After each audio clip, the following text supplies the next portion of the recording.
Okay, so this is the Arduino Uno Skittle color sorter, which sorts Skittles by their colors.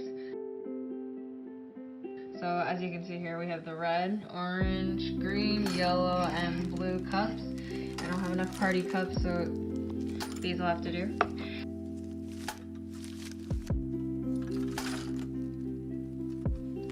So the first servo motor will spin, as you can see here, so that the Skittle, which is inserted from above, will be placed under this color sensor.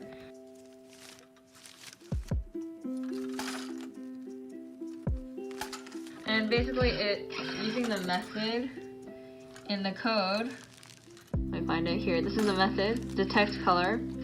It will determine which color the Skittle is, and then according to that color, the second servo motor, which controls the ramp, will turn based on which color it is so that it falls in the appropriate cups. You can see the wiring over here. This is the Arduino Uno.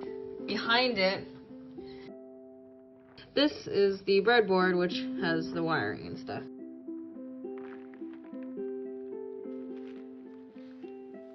Okay, this is the code for the color sorter, where first we start off by declaring the servos. Servo 1, which moves the Skittle under the light sensor, and then moves the Skittle to the second servo, which turns the slide to the appropriate cup to match the color. Afterwards, we define the pin numbers, which we connect the wires from the light sensor or color sensor to the Arduino Uno, and then we set variables for the frequency and color. And then we create a method called detect color, which basically activates the red photodiodes, the green photodiodes, and blue photodiodes. And these photodiodes convert the light to current. So after this current is obtained, we get the frequency value, which converts the current to the frequency ratio. And from this, we can get a value for the RGB.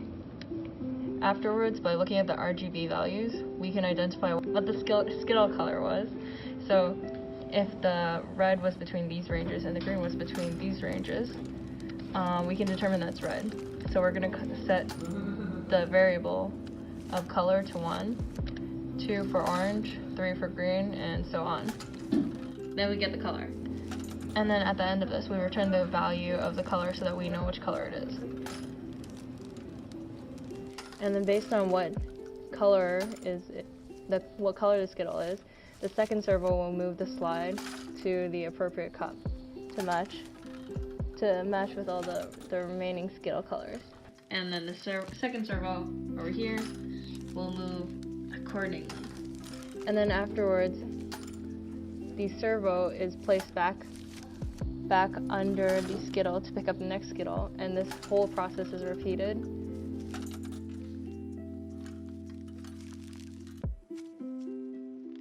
So as you can see, I have not inserted a single Skittle in there. So that's why the second servo motor isn't moving at all, but this will continue moving in such a pattern forever according to the code, which, as you can see, this is on a loop, which will loop forever. So basically, servo 1 is the servo. Its starting position is over the side when it's facing the side, so that it collects a Skittle, and then it moves it onto the color sensor in this part of the code. Then it uses the method detect color, which I discussed earlier, to determine what color it is. If it doesn't give us a number, so it gives us 0 because we set color to be 0 in the very beginning, right over here, then nothing will happen. This will just stay like this. That's why the second servo motor isn't doing anything, because we don't have a Skittle in there.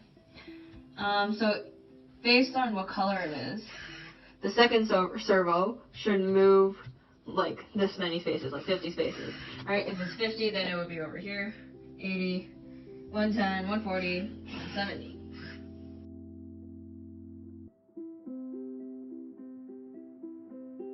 Okay, let's take a yellow one.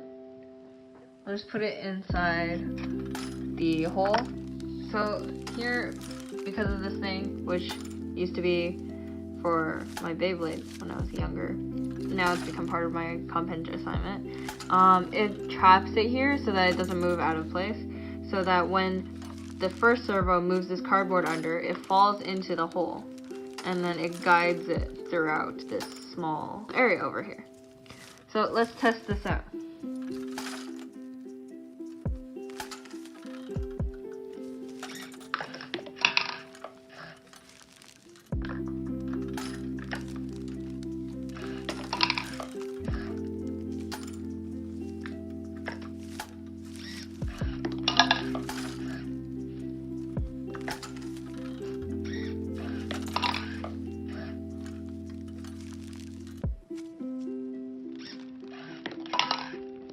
And now, as you can see here,